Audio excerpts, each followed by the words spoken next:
Hello guys and welcome to my channel. My name is Phoenix and today we are looking at Thaumcraft. And in this episode I'm going to lead you through some more research. And I would like to focus on the weapons this time. We're going to look at the Sword of Zephyr. And let's quickly research that.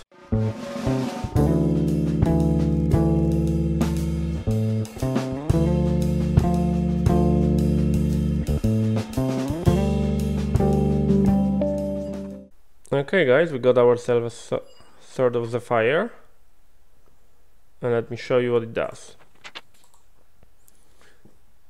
So basically this weapon allows you to strike few foes at the same time.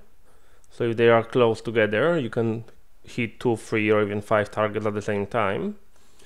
Also, when you are blocking, you will push enemies away and you will push loose objects and deflect some of incoming projectiles as well. And while blocking, you can slowly lift into the air. And as always, you will need some diamond, great wood log, some air shards, and some Thanium sword. So let's quickly go and discover that. Okay, now that we have everything ready, just quickly right click it. Alright, and we got ourselves this Sword of Zephyr.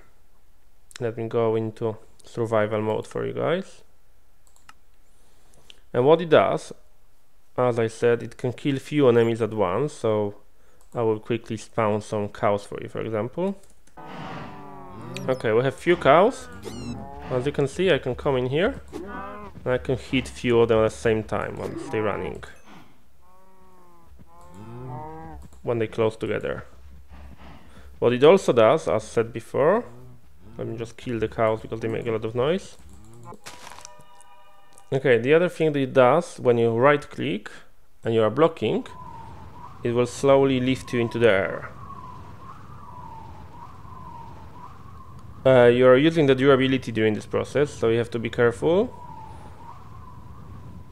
And you have to remember that if you let go, you will just fall on the floor, so you have to block it just before you hit the ground. But it's really good thing to have on your weapon because it basically acts as a safe fall. Because when you are falling, you can just right click it and it will slow you down and you won't take any damage. And now I'm going to show you the last thing it does. As you can see, if I hold the right click, it reflects the incoming projectiles. So it's really good against the skeletons as well. And as soon as I let go, the arrows will hit me. And if you hold, it will just reflect. Not all of them, but most of them will be reflected, as you can see. So it's really good thing to have on you. And of course it can be enchanted as every other weapon. It will slowly push you up. And I think you don't have to look down to go up all the time. Regardless where you look, it will push you up. Unfortunately, you cannot fly very well with it. You can slightly move, but it's very slow. As you can see, I'm pressing now forward and I can move a little bit forward.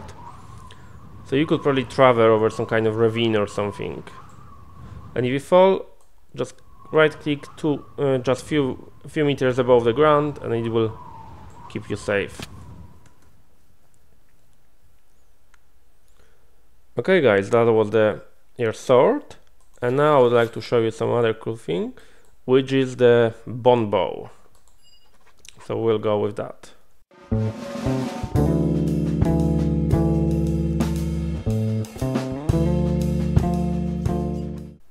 Okay, and we got ourselves a bone bow. And what it does, you create it from 3 bones, entropy shards and some string, and just do it in the normal crafting table. So I'm going to do it now for you guys quickly. Okay, and it will cost you a fair bit of the entropy. Let me just get a better one for you quickly. Okay, so as I said, it will cost you a fair bit of the entropy. And when you do that, you get yourself a bow, And now I'm going to show you what is the difference between shooting with this bow. Normal bow goes like that. You pull it, you wait, and then you shoot. Pull it, wait, and shoot. With this one, you just hold right click, and as soon as it pulls, it shoots, and it pulls it much faster as well. So it can go like that. It's much faster to shoot at the enemies. The only difference is with a normal bow, you can pull it and then you can sneak around and shoot the enemy. With this one you cannot really do it, because as soon as it reaches the end, it shoots the arrow. But the good thing is you don't really have to wait that long, so you can just sneak out, hold it and shoot. So that's your bow. Very easy to create, just a normal crafting arcane workbench. And with this bow comes some really cool ammunition, so let's quickly research some Primal Arrows.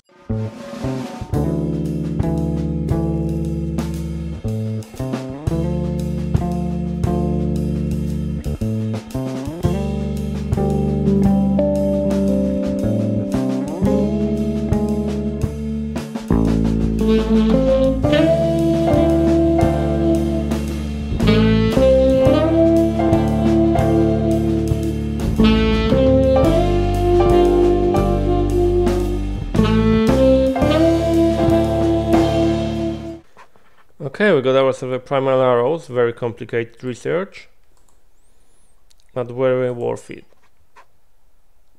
Okay, so what it does, you can create few extra arrows.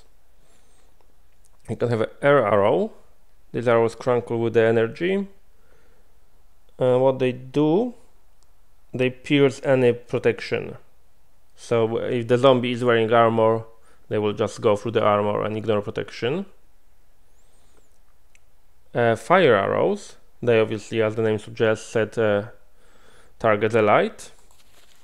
Water arrows, they inflict the normal damage, but they chill the target to bone, reducing their movement speed, so they will act as the potion of slowness.